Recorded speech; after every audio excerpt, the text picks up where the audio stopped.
later tonight on Team Sideline for anybody who's unavailable or anybody who would like to go back and refer to this meeting.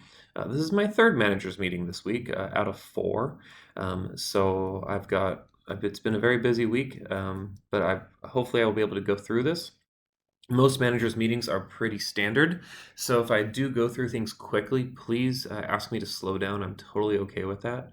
I have a tendency of speaking quickly, and if there's something that you'd like some clarification on, please speak up. Let me know that you have a question with something that I've said, or you'd like some further clarification.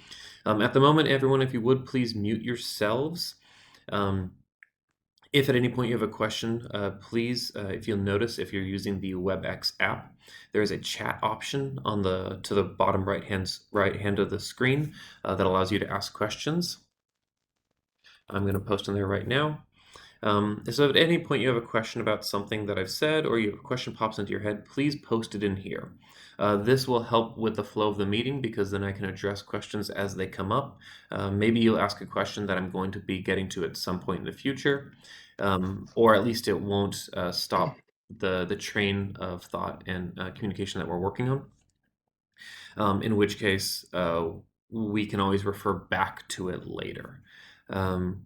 This is to help everyone out. I know there are people who are calling in. If you're calling in and you don't have option to use the chat, please go ahead and write your questions down, and we can always take them from you at the end if you have any.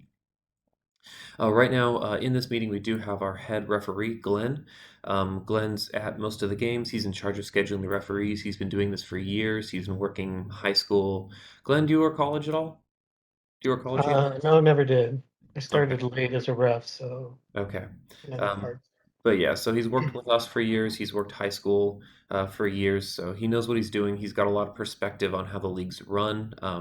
I usually refer to him in a lot of different situations because I'm unfortunately not able to attend every game, but Glenn is at a lot more games than I'm able to be at.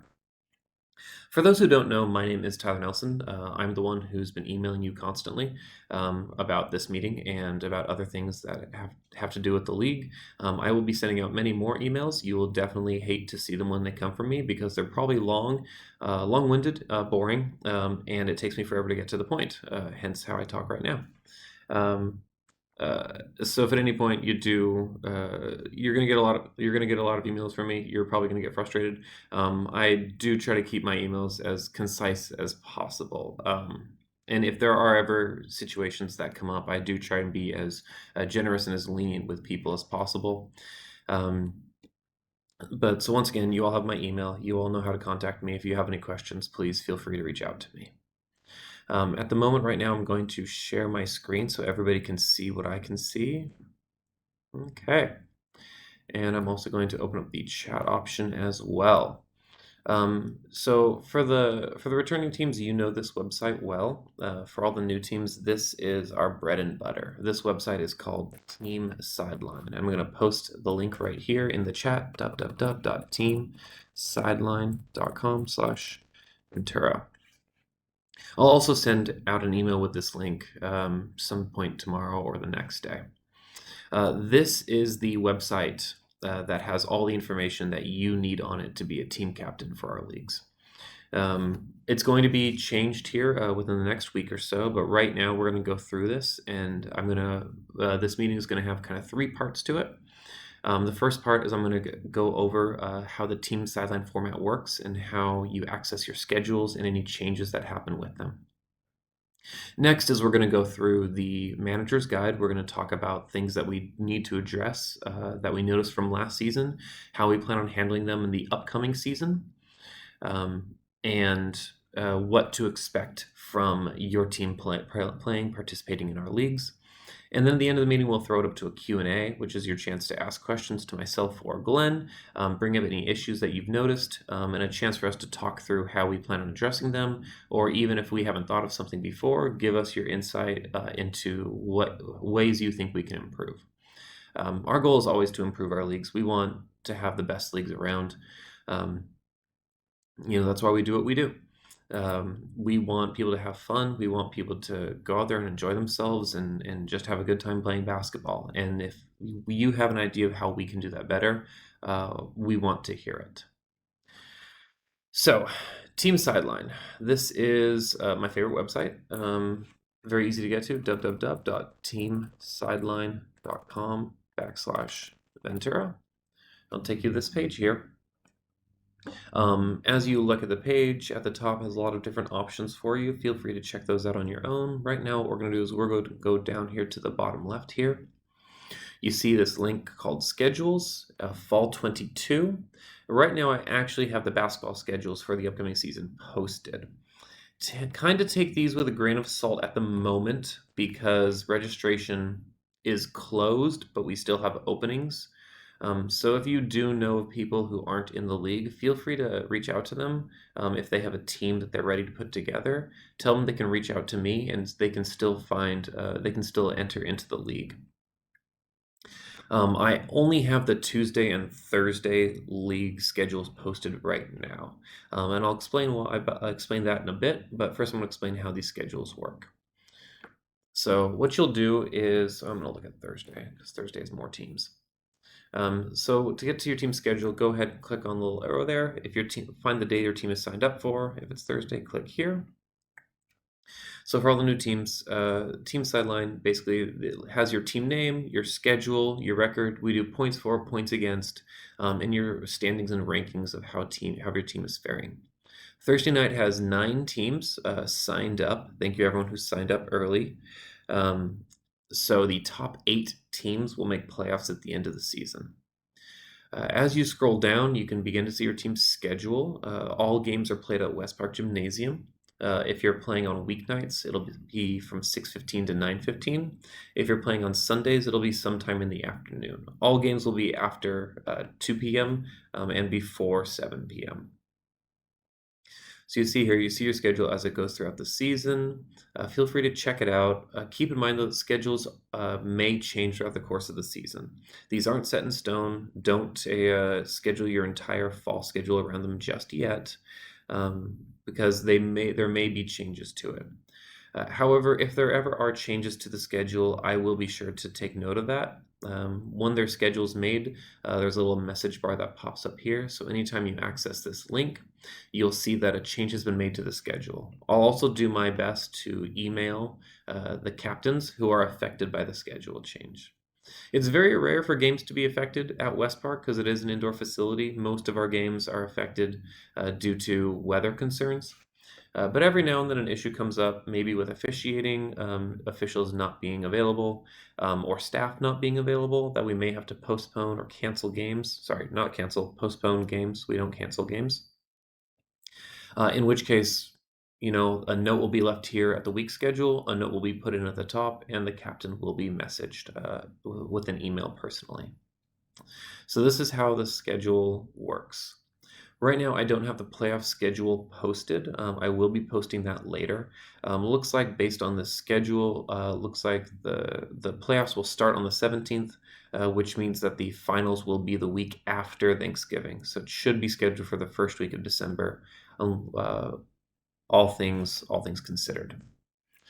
So as we go back, like I mentioned before, we only have a Tuesday and Thursday league posted right now. This is because registration was very slow for the fall. Not sure if that falls on myself and my staff for not promoting as well, or if that just was a factor of summertime being really busy. People got burned out. People moved back home, had changed jobs for whatever reason. So Monday we didn't get enough teams to run a program, so we just shut it down. Sunday we only have 5 teams signed up right now. So the schedule looks very unusual.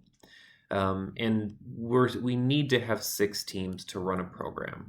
So I don't want to cancel it just yet because we are 1 away. And we probably still will run it if we only keep those 5 teams, but I'd like to try to see if we can get a 6th team in the next day or 2 before we post the schedules. I do understand that because this Sunday schedule is supposed to start here in just a couple of days, that you would like to know when your games are going to be. But like I said before, your games will be played at either 2, 3, 4, or as late as 5 o'clock, depending on how many teams sign up at the last second. So games are still on for this Sunday. They will be in the mid to late afternoon. and I will, if nothing else, I will post the schedule by tomorrow. The next thing you need to know, so that's how schedules work and everything you need to know in terms of scheduling.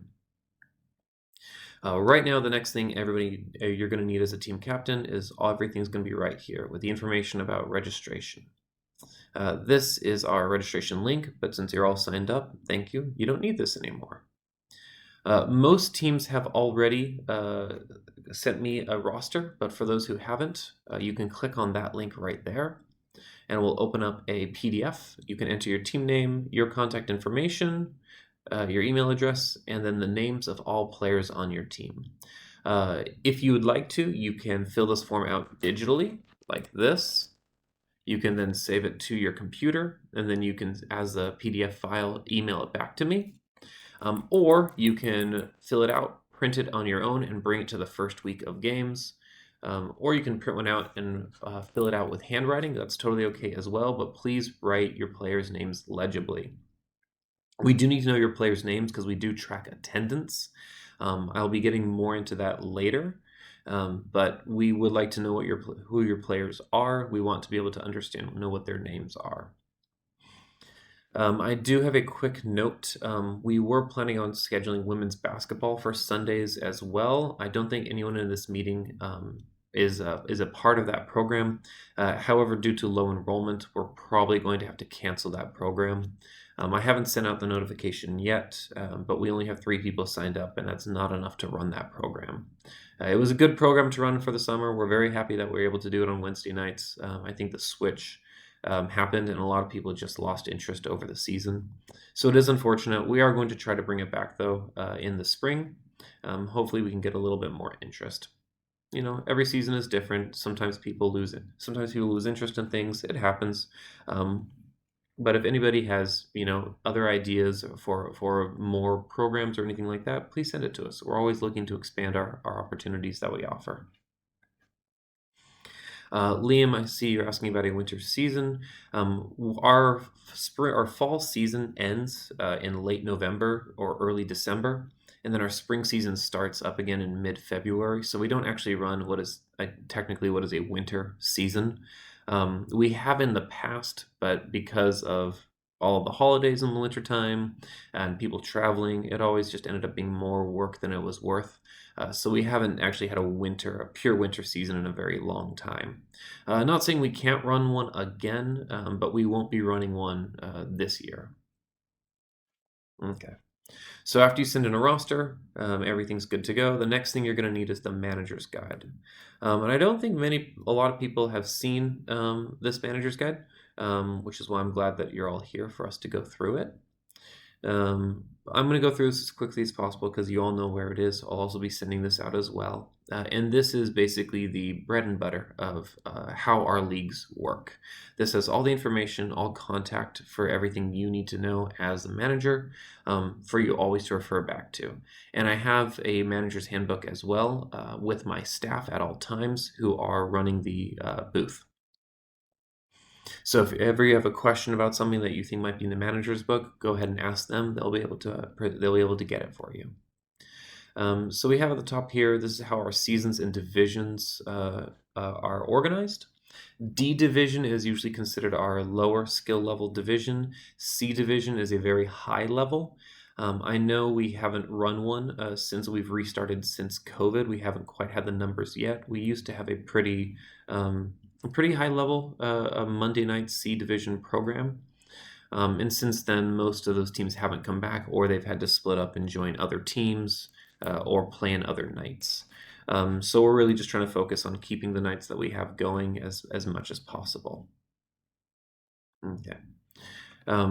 Just up at the top, some general information. Please complete a team roster. Either send it to me ahead of time or bring it with you to the first game. We do need this to keep track of attendance. Every day for each game, there's going to be a check-in form at the scorekeeper's booth. Please make sure that everybody on your team, first thing they do is they go and they check in with my staff. We do this because if your team makes playoffs, we refer back to this. We refer back to this document. to determine who has played in enough games. Players need to play in at least 3 games to be eligible for the playoffs, and we will refer to this attendance page, this check-in page, to see who's been in attendance for enough games. If players haven't played for 3 games at least, then they're not allowed to play in the playoffs. And if any team is caught checking in a player illegally, they may forfeit that game.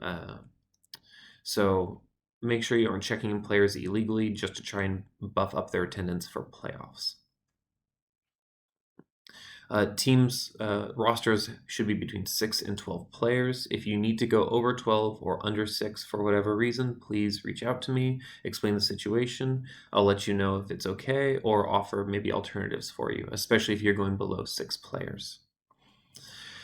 I'm going to go over the team conduct and eligibility pretty slowly because I do want, or the team conduct pretty slowly because I do want teams to understand.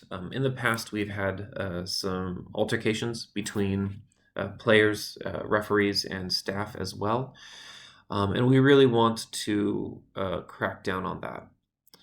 This is a recreational league.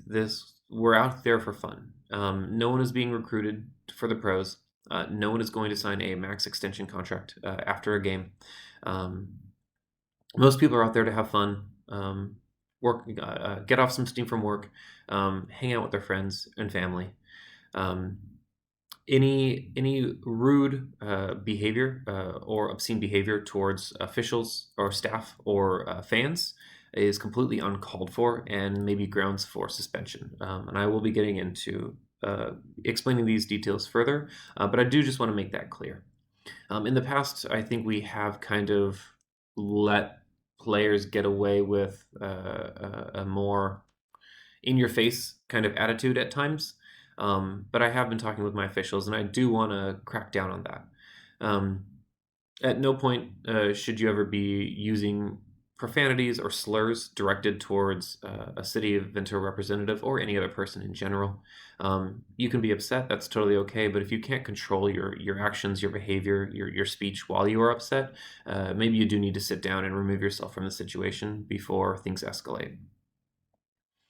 Um, Moving forward, I think I know Glenn was talking about it earlier, but I am going to try to push man or referee meetings before games begin, even if they are just 2 minutes. Basically, an opportunity for the captains and the referees at each game to have a quick talk before each game, just to establish the rules, make sure everybody's clear and on the same page.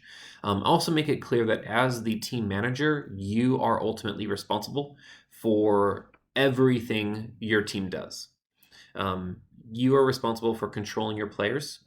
If there's an issue, your players need to go to you, and then you should present it to the official. No individual player should be bringing up issues to the officials. Naturally,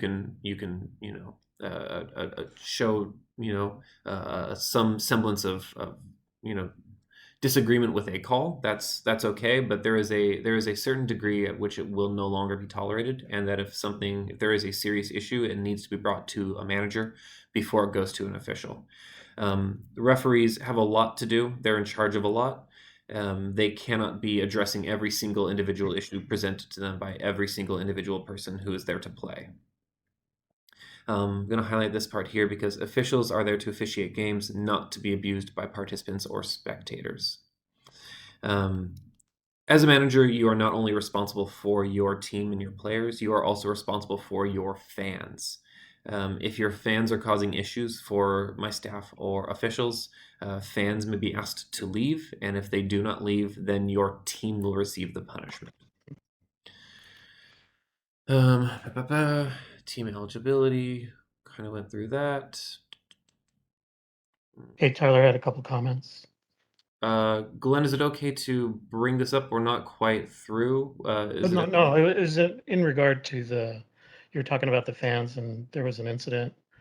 It was basically between fans. So you're right, the team captains need to be responsible for their fans as well. But I think part of the issue too is that, and we need to crack down on, is that sometimes we let um, fans sit with the teams, and I think we need to stop doing that because sometimes that adds to the issues. So, the player benches are on one side, the fans can sit on the opposite end of the court. And so if there is some type of escalation going on that, it just adds to problems, I think. It's rare that it happens, but when it does, it doesn't make, it doesn't make it any easier. So team captain should be responsible for that as well, to make sure that their fans sit across the way on the opposite side of the court. Yeah, perfect. Thank you, Glenn. Yes. So the players' benches is reserved for players. Fans should not be sitting on that side. That shouldn't be for anybody who just wants to chill out and hang out. There does need to be a divide between who is playing in the games and who is just there to spectate. It's also good for my staff as well because they do track A, attendance, and B, players going in and out of the game, subbing out, basically. As far as teams are concerned, we don't allow ads after the fourth scheduled game. So you've got 4 weeks to kind of adjust your roster if needed. However, after your fourth game, your roster is set. If there is an emergency or an issue that comes up um, if there's an emergency or an issue that comes up, please let me know. And if there's something we can do to work together, then I'll help you out. Um, but otherwise, rosters are essentially locked after the fourth week. Liam, good question. How can we be responsible for the fans on our bench? If they truly are your fans, not just random people, then you should be able to explain to them that if they don't control themselves, that the team will receive a punishment for their behavior. Because essentially the referees and my staff are the governing bodies of the gymnasium. If anyone is causing problem, any referee or my staff have the authority to kick people out. If it is actually just a random person who's just there to walking by to watch basketball and they're not associated with any team and they cause problems, no, you are not responsible for them.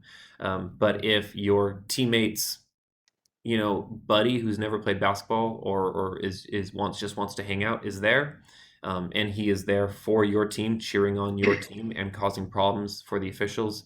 It's pretty clear that he's there to represent your team, and you need to be responsible for them. Yeah, and I would say as a ref that I usually ask the team captain if that's their fan. It's, like you said, it's obvious sometimes they're cheering for one team, but we'll ask them to take care of it. And then if I get a response that says, "Hey, I don't know who they are," then we'll deal with the fans. We usually have them leave. We warn them, and then we have them leave the court if they don't heed our warning. So Hmm. good question, though. All right, moving on. Yeah. Moving on, just some real quick rules. No food or drinks are allowed in the gym. Water is okay, obviously, but definitely no alcoholic beverages. If anyone notices, if a referee or my staff notice anyone on the sideline or for your team drinking alcohol, that is grounds for suspension, immediate ejection from the game. Um, Games can be forfeited by a referee if a team persists in using tactics that delays the progress of a game. There will be some issues that we'll talk about here in a bit that may result in delaying the progress of a game. But if it's very obvious that your team is trying to basically hinder the flow of a game, causing problems to anybody, you can be forfeited. Officials' fees are $30 per team per game, paid in cash. Please bring the cash to my staff working at the check-in table. They'll be responsible for collecting it. 17th foul, players shoot 1 and 1. On the 10th foul, players will shoot double bonus for 2 free throws. In the last 2 minutes of a game, if a team commits 2 consecutive fouls, players shoot 1 and 1 regardless of total team fouls. Flagrant fouls are not allowed. Anyone doing a flagrant foul is going to receive a 10-minute sit-out penalty, where they can just sit down and calm themselves down. And technical fouls, other than for procedural matters, will result in a 10-minute sit-down from the game. We use a running game clock. Anyone receiving 2 technical fouls in the same game will receive an ejection and a 1-week suspension from league play. Anyone doing anything unsportsmanlike will take a 2-minute sit out. And if they receive a second unsportsmanlike foul, it will be considered a technical and then a 10-minute sit out. Clock runs while fouls are administered. And then clock runs continuously unless the score is within single digits in the last 2 minutes of the game. Glenn, question for you: are there no personal fouls? How does that work, and how are they called? Yeah, absolutely. Personal fouls, and if you get five, you're disqualified from the game. If you get a technical foul, it's also considered a personal foul, so it's a double whammy there. Okay. So, and I don't know if everybody was on when we were talking earlier, but the 2-minute rule is a good thing.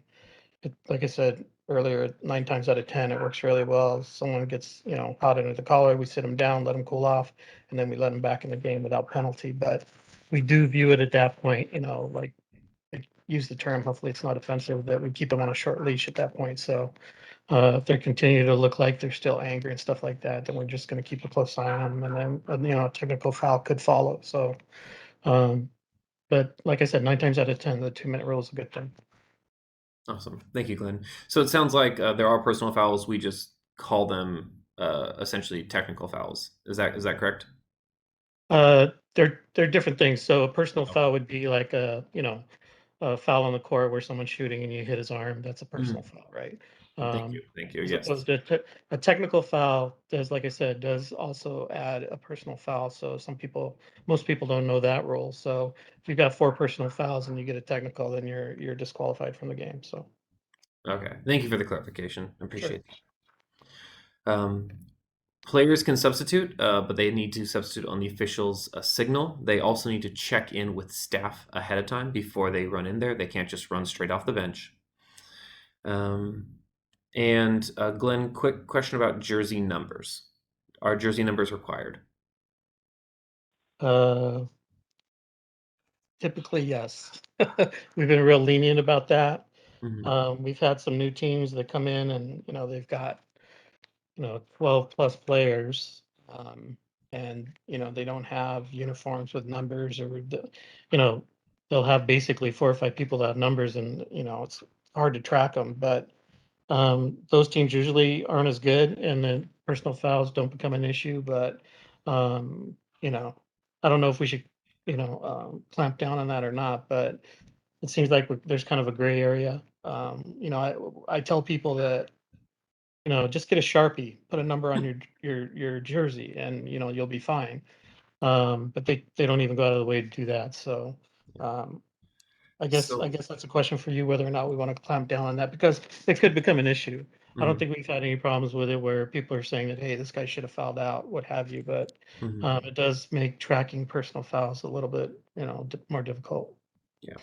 So we do in the rulebook. It does say that teams should have numbers on their jerseys, and we do this so it is easier for staff to keep track of players.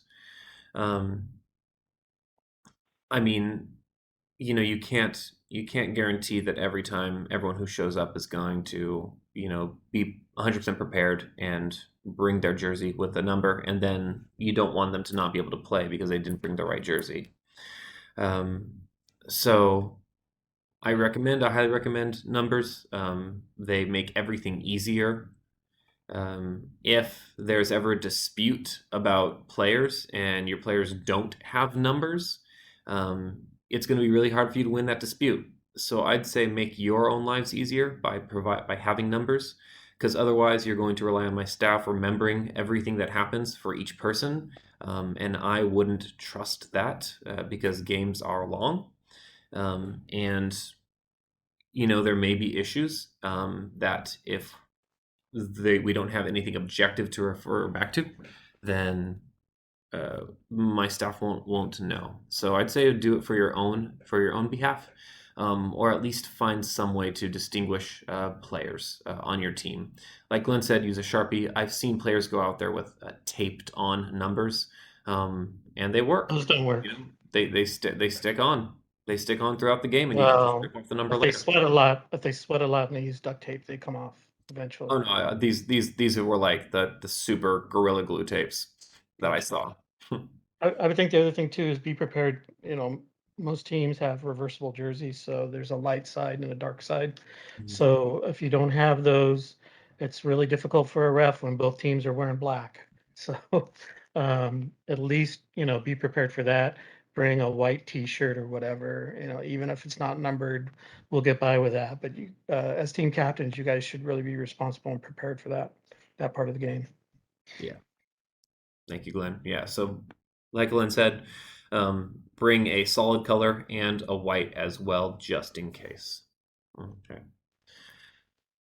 If a team is not ready to start play at scheduled game time, and ready to play means they have at least 4 players, the game will be considered a forfeit.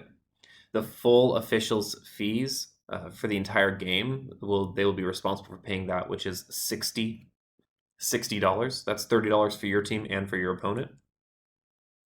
If you know ahead of time that you're going to have to forfeit, please reach out to me. Email me. My email's right down here. If you give 24-hour notice, you will not be charged a forfeit fee.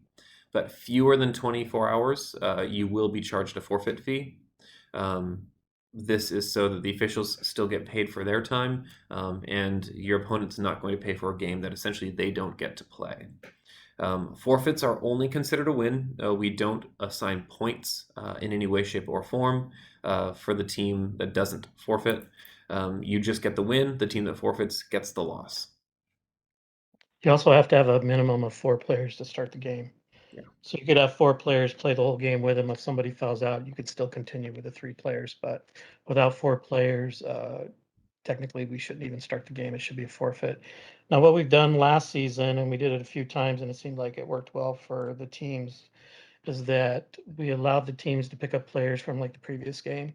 It's still it's still listed as a forfeit in the record book, but at least they got to play. Both teams had to agree to it, and both teams paid the ref fee. So now the team that forfeited, even though in the record book it's a loss, they didn't have to pay the $60, and everyone was happy because everybody, some people are coming from distances, long distances, and they drove all the way out there just because the other team forfeit. Now they did it for no reason. So it seems like it worked out pretty good. I think you and I had talked about that, Tyler. So if you're okay with it, we can always continue to do that. But like I said, both teams have to be in agreement on it. If the opposing team doesn't want to do it, doesn't want to play, and just take the forfeit, and then the other team's on the hook for the $60. But it's kind of a win-win when we do it that way. But Yeah.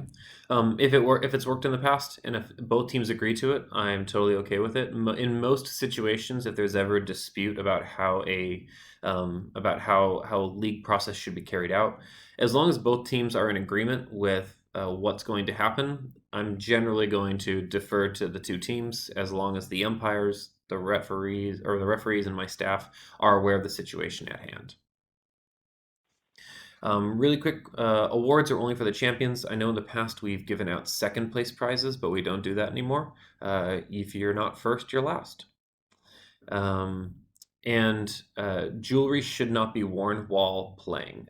If for whatever reason you cannot take off any kind of jewelry that you're wearing during the game, it should be covered up, either some kind of wristband or covered up by an article of clothing, so that nobody else can uh, be injured by it. if I could add to that, Tyler, I think Mhm. in high school, they will allow jewelry if it's for religious reasons. But again, safety is the foremost concern. So if you have a long chain, it's religious, but it's flapping around all over the place, and you get poked in the eye with it or something like that. We ask, like you said, either tape it down or have them tell your teammates to bring like a tight T-shirt or something so that they could slip it underneath and it won't come out. So that would be the exception. One of the points of contention there is that people get new piercings and they claim they can't take them out, and then they put tape over them. By rule, we're not supposed to allow that to take place. So it's pretty obvious when they do that.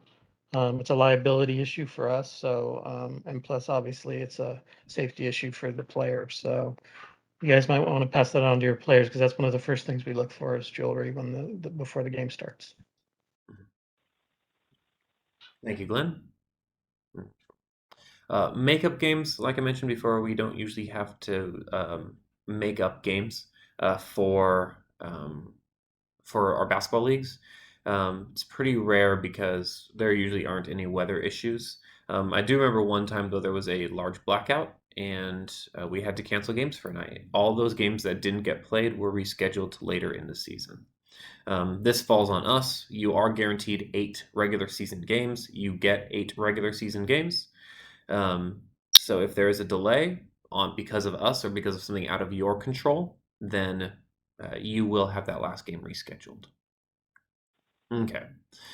Now, going down to what everybody I know everybody is super excited about is going to be our code of conduct. This is just going to be some more details and information about behavior, attitudes, responsibility, personal responsibility during games. We've talked a lot about this so far, so I'm going to go through this as quick as I can, but I do just want to make these things very clear. Like I said before, we're trying to crack down on behavior, a foul language directed towards city officials and my staff. Early on in the season, we want people to enjoy themselves while they're there and not be worried uh, about any potential harm that could come to them from their presence at any of our programs. Like I said before, consuming alcohol, not okay. People tend to have trouble controlling themselves under the influence of alcohol. So if you, and this applies even if you are caught drinking, if you smell like alcohol, if you are slurring your words, if you are stumbling around, you can be asked to leave the gym. If you refuse, we may end up calling the police on you. So if you really need to drink, wait until after the game is over. Intimidating or aggressive action towards an official, spectator, or other player is not allowed. Um, uh, we're all out there to have fun. You don't need to threaten anybody or make anybody else worried about their own safety. If you do, for any reason, especially with my staff, there will be repercussions. Physical attack, I think, goes without too much explanation. Don't hit anyone. Don't threaten to hit anyone. Don't take a swing at anyone. No profane, obscene, derogatory, racial remarks towards officials, spectators, players, or staff. Watch your language, watch your words. If you can't control the things that you say, then you're going to receive a sit down at least. And if that doesn't calm you down enough, then you may be suspended, may be ejected and suspended for longer. Officials have final say on calls. Obviously, you're not going to agree with everything that they say, but they do have the final say. If players do have an issue, if they know, if they think there is a trend of continued bad calls, like I said, they should be bringing it up to you for you to bring up with the official. If you still tend to notice continued calls going against you that seem biased in any way, shape, or form, please reach out to me. That way, I can go to the officials, handle it. On from the top. I really don't want anybody trying to get into an argument or a fight with the officials. A, it slows the games down. B, it does not. It's not enjoyable for anybody. And C, it does make it harder to officiate. No rough tactics while playing. Basketball is a physical sport. I play it. I enjoy it. Sometimes you're throwing elbows. I've been smacked in the face plenty of times while playing. I've smacked other people in the face while playing plenty of times. Um, but that's all in the play of the game. If an official feels that your play is overly physical for the level that you're at, or if your style of play is potentially dangerous to other people, you may receive a sit down, unsportsmanlike talking to. If that isn't enough to calm you down, then you may be ejected or suspended from further league play until you can learn how to control yourself. Like I said before, please do not falsify any names of your players. Anyone caught basically cheating the check-in page may be liable to forfeit their game. Illegal players are not allowed to participate. Illegal players would be anyone who's been kicked out or suspended from league play. or a player who's signed up to play for another team. Glenn brought up before that teams will share players if they would have to forfeit otherwise. And that is one of the situations where we will be lenient on this rule because we'd rather have teams play than not play, but they wouldn't be considered official rostered players. This would be any player who tries to play for two teams in any one division, um, because you can't play for two teams in the same division. You can play for two teams on separate nights. That's totally okay. But if you players need to choose one team to play with for each night. Okay. Um, and I just want to reiterate again as well, managers, you are ultimately responsible for your team's behavior, attitudes, demeanor. If a sit out isn't going to calm somebody down enough, then officials are probably going to want to have a talk with you so that you can talk to your player to calm them down. And if that still doesn't work, let them know that they're going to get suspended or that the team may forfeit a game if they can't control their behavior as well. Hey, Tyler, one thing I wanted to mention earlier, we don't want to completely discontinue communication between players and refs. Hmm. If a player is upset about a call or doesn't think we got it right, they're more than welcome to ask us a question as long as it's respectful. And as long as they're willing to listen to the answer, and then that can be the end of the conversation. Hmm. There are times we do that, they're respectful, we give them the answer, they don't like it, and they continue to argue. That's the point where we have to cut it off. So, if you wait for the next time out, which could be 10 minutes later, and then you forget to, talk to your team captain to talk to us, then, that makes it a little bit more difficult for you guys. So we're always open to communicating with players as long as it's respectful and we can, be done with it and move on, so. Thank you, Just wanted Glenn. to make that clear. Thank you, Glenn. Very good clarification. Yeah, um, we're all people out there. And if you have an issue or anything, feel free to bring it up. But please do control your behavior, demeanor while you're out there. Don't let things escalate. And this applies to my staff as well. My staff are there. They're trying to keep score. They're trying to keep track of sometimes stats as well. If they're a little bit delayed in regards to updating the scores, or if they get something wrong, you don't need to yell. They will get it figured out. Somebody, you can point it out to them clearly, and they'll get it figured out as soon as they can. I've been there before, and I've seen people yell at my staff when they had just given the wrong team the point. Completely unnecessary, completely uncalled for. Um, Simply saying, "Hey, swap scores would have worked just as well."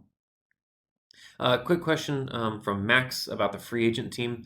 Um, I know it still applies to you. Go ahead and let your team know. Since you are a free agent team, I believe that you don't have anyone who is playing on another team on the same night. However, I would send out an email to everybody letting them know about that rule. And if there are issues past that point, please let me know if they no longer want to be on the team. And if you need to add more players, please let me know. And also, really quick, for anybody else, if you are running low on players, please reach out to me. I have a list of free agents who would like to join a team, and I can send you their contact information. All right, that is everything I had scheduled for this meeting. Everyone, thank you for being here. Right now, I'll throw it up to Q&A.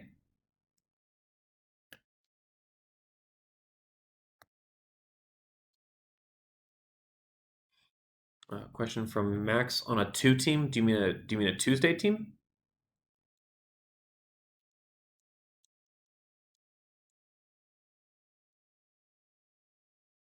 Yeah, Max. Your name is still in the free agent pool. So um, if a team on another night wants free agents, I'll be sure to pass along your information as well.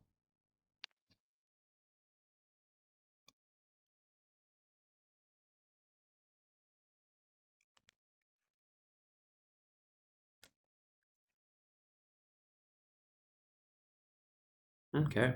If that's all the questions anybody has, then thank you all for being here. I appreciate your time.